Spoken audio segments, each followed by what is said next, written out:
Hey everybody, welcome back to Fixing Things. Today, well, my wife bought a hot tub. And we got nowhere to put a hot tub. We don't even have power for a hot tub. And the hot tub takes 50 amps of power. Ugh. So today, on the first episode of the hot tub build, is we got to build a platform to put the hot tub. So here's my back porch, it's filled up with trash. So we're gonna build a deck out here. She doesn't want the hot tub in the front, she doesn't want it on the side, she wants it in the back. So our backyard is literally this little area right here. That's Roger's tractor. And we have this little addition where we put the little mini split in. And there's my Goodman thing. I gotta get that oil tank out of here. I want to build a trailer and put that oil tank on it, and that'd be my waste oil, and I can haul it to the landfill and dump it in there, recycle. But right here, this is the back of the house.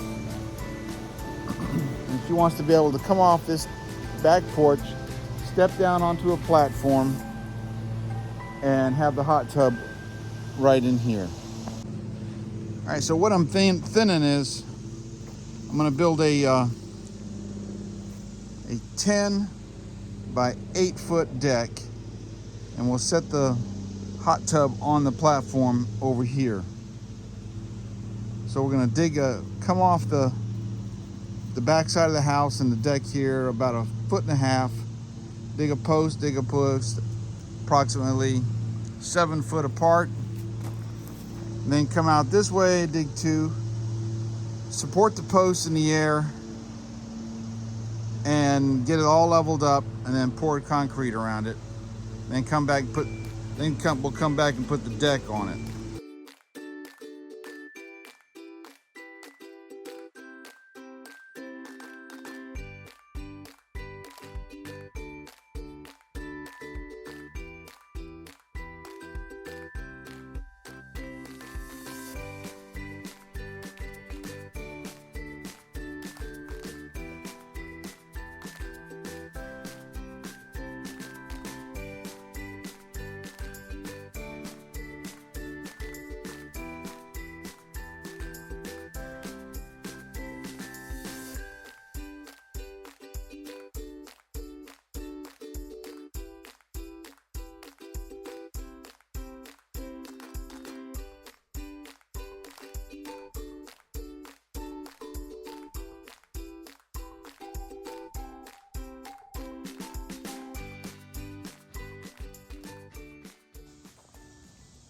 All right, I got 4 holes dug.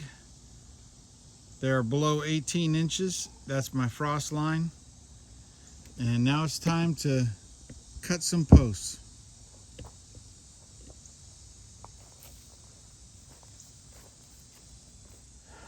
Yeah, most definitely when you're digging your holes, you want your you want your holes deeper than your frost line, or you're going to have heaving and thawing. You can check with your county and what is the frost depth for footers in your area. Also, getting permits and stuff like that. But so what we're going to do now is we're going to cut 2 posts at 18 inches, and we're going to suspend them off the ground, because I don't want them touching the ground, because it could work its way through very unlikely, but work its way through the concrete and settle. So we're gonna cut these at 18, and we're gonna make an outrigger and hold it all up level, and then pour my concrete.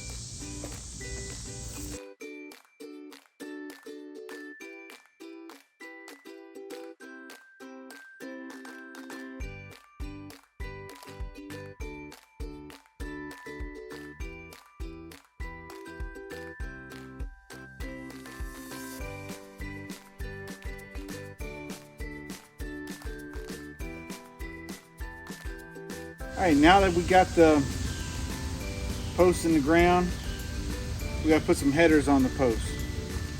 So I got some 2x10s. I got 4 2x10s will go across the post, but we're going to notch them at the bottom because it just looks a little better on the end when they see it has a notch on it. So get that notched. And then we're going to screw them to the post, level them all up, put the concrete in the hole.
All right, with the help of my lovely assistant, we got it both of them leveled this way,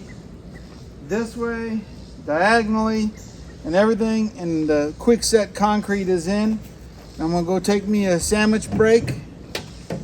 And I needed my wife on that one, definitely. She was awesome help. So right now we only got one screw holding the headers in place. Once that sets, we're going to bore some big holes through it, and then put some anchor bolts into it. Then we can start setting floor joists.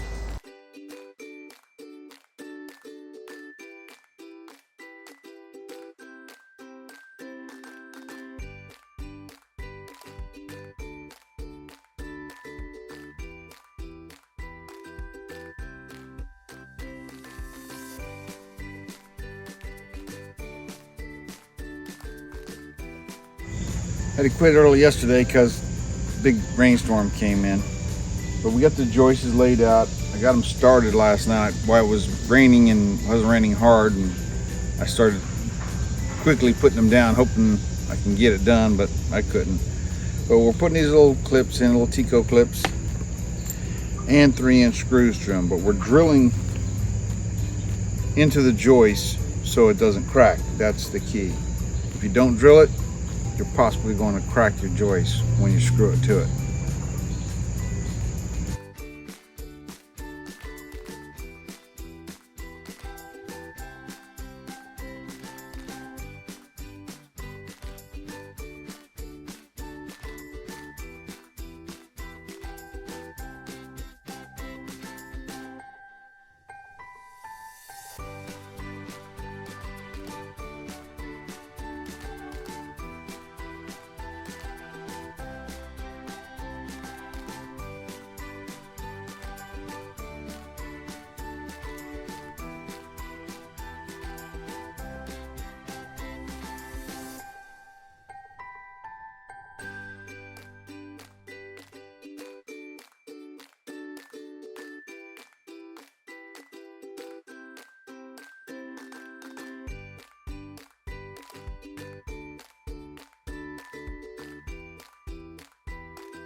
So all the floor joists are in. Got screwed on one side with the Tico clip, and cross screwed and drilled on the other side.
All right, I got my decking boards laid out,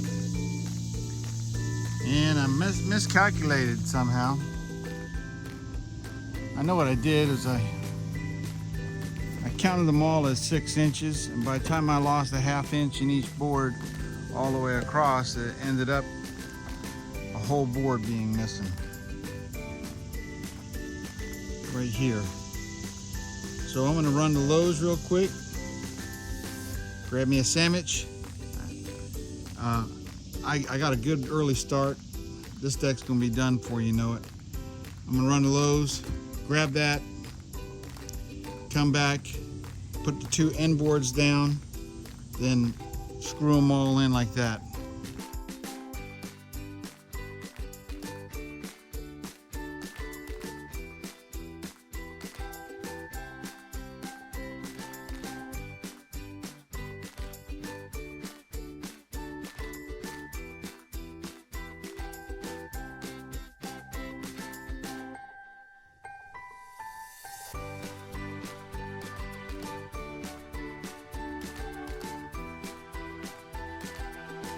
You girls want to go inside? Come on, let's go inside. It's hot out here.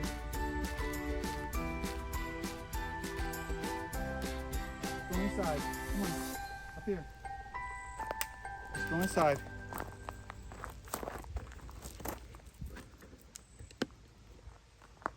Come on.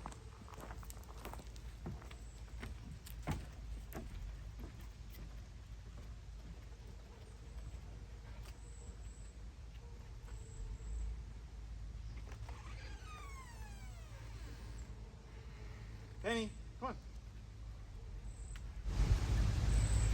I think Roger's trailer's coming.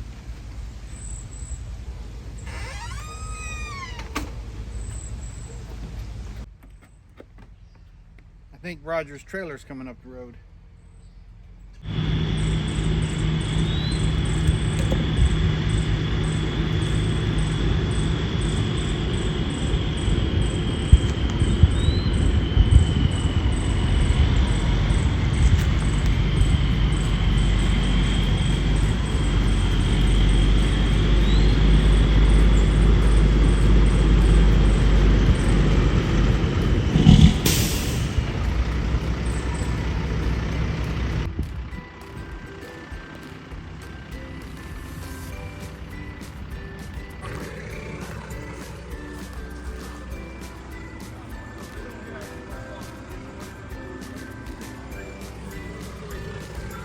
Looks nice.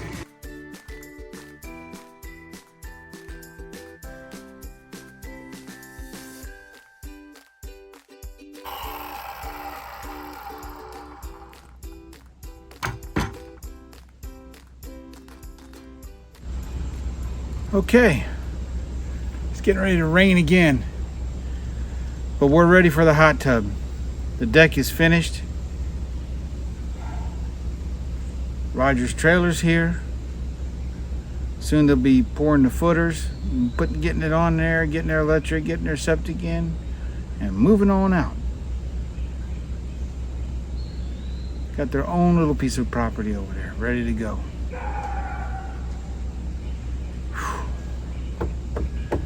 This was a lot of work.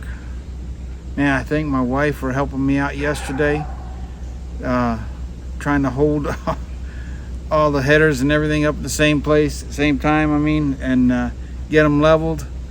That was hard. Got the concrete poured, got the headers in, got the floor joists in today, got the decking on today, got a notch out for the steps. That's gonna be the top of the first step as it goes in. God is good. Whew. Let's show you what we got done.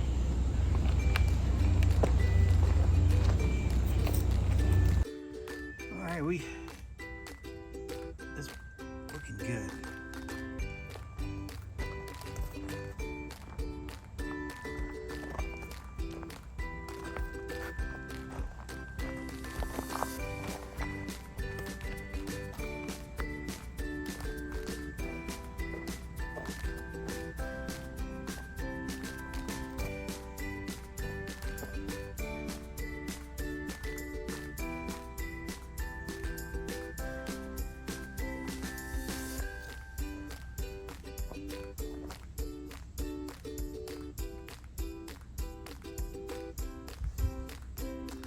So you'll notice I didn't leave a gap in the wood.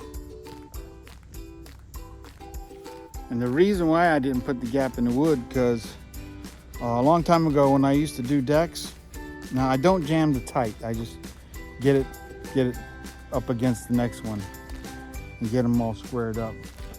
But the reason why is because when the wood dries, it shrinks. In fact, this nice, perfectly smooth line, after the wood dries, it's gonna be a little bit wobbly, but it's gonna be all right. It's gonna be fine. I'll come back with it with another hit with the skill saw after it dries. But the wood shrinks and you'll get your gap that way. You'll get almost an 1/8 of an inch gap that way. So when you put the 1/4 inch or a 1/2 inch gap in there, you get a big gap when it dries. And you also get some, now you're supposed to make it so that the water can get through. Whew, I'm dehydrated. I'm ready to go inside. Maybe after a few I'll come back out. But it's done. It's ready. That way now they can just pull down into here, put the hot tub up on the deck. And later I'll build my handrails around that. I'll run my power around this corner here, come up. And my panel box is right back here.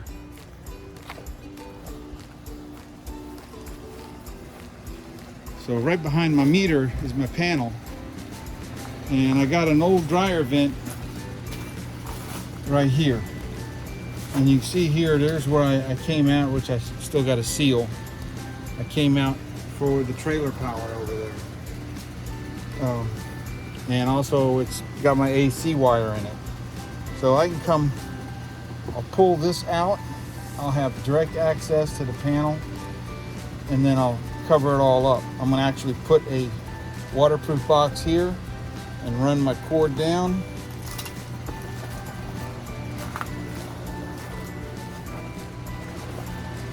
Run it on the back side of my generator, come around, run it up against the wall, and it's all gonna be plug and play.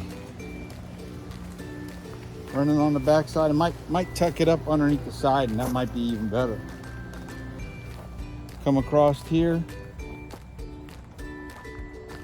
and hook it in. So I'm not doing none of that until it gets here, so I know what side the power's on and everything else. But it's coming. It's coming. My fenders for the Mihal truck are coming tomorrow. It was going to come here, but the guy had a tractor trailer, and I said, I don't know what kind of driver is coming. Me, if I had a tractor trailer, I'd get it in and out of here, no problem.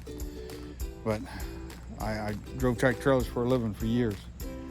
Matter of fact, I've had tractor trailers down this road many times. But some guys, they ain't that good backing up. They're good going straight, but they ain't that good backing up. Me, I'm a super trucker. Wouldn't you like to be a super trucker too? There it is.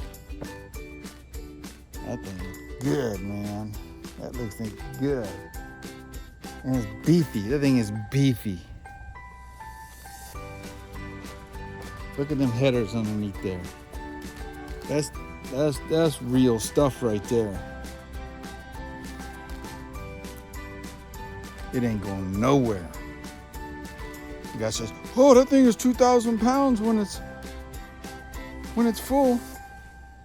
This deck is going to hold some weight. If it falls over, then I have a good ride down. Hey, if you like these things, like what I do, crazy stuff that I do also. I got some crazy stuff that I do. Like and subscribe. Man, that looks good. Yeah. I mean, look at that right there. Even got notched out for the steps. Oh man. Lord, thank you. Oh man. You can't see it. For some reason, the camera doesn't record good when it starts getting dark. Clouds are coming in. It's going to rain because my pond needs some water. The good Lord knows my pond needs some water. Thank you, Lord. I can do all things through Christ who strengthens me. I got to clean up this mess. Man, but that thing would be good. Man, I can't. My wife's going to be happy. My wife's going to be happy. This is another one of her birthday presents. She got a lot of birthday presents. Man, I must love my wife. God bless each and every one of you. I'll see you next time on Fixing Things with Pastor Bill. On my next video, man, I don't know what I'm going to be doing. I'll shoot it from the hip, I guess. I'll figure out something. I may be putting the fenders on the Mihal truck. You know what I mean? Maybe doing that. Definitely got some electrical wiring to do. Get those lights and stuff on that truck running, working. And I need to make a trip down to the DMV. Get that thing registered. Get me some plates for it. I'm going to try to use the original plates that I had 20 years ago. I'm going to take those plates down there and say, hey, can we just get these things working? Just give me a new registration in my pick 'em up truck. What kind of truck do you got there, Pastor Bill? That's what the receptionist at the DMV. It's a Mihal truck. Mihal? Yeah, because me hauls everything with it. It's me's and I hauls. Ha ha ha. Mihal truck. Picking them up truck. All right. God bless you. I'll see you next one on Fixing Things. Oh yeah, I know what I got to do. All the parts for the Jeep. Oh, it must be hot. Her Jeep is in, so we're gonna do that and probably do that in the lights. All right. God bless you. I'll see you on next time on Fixing Things.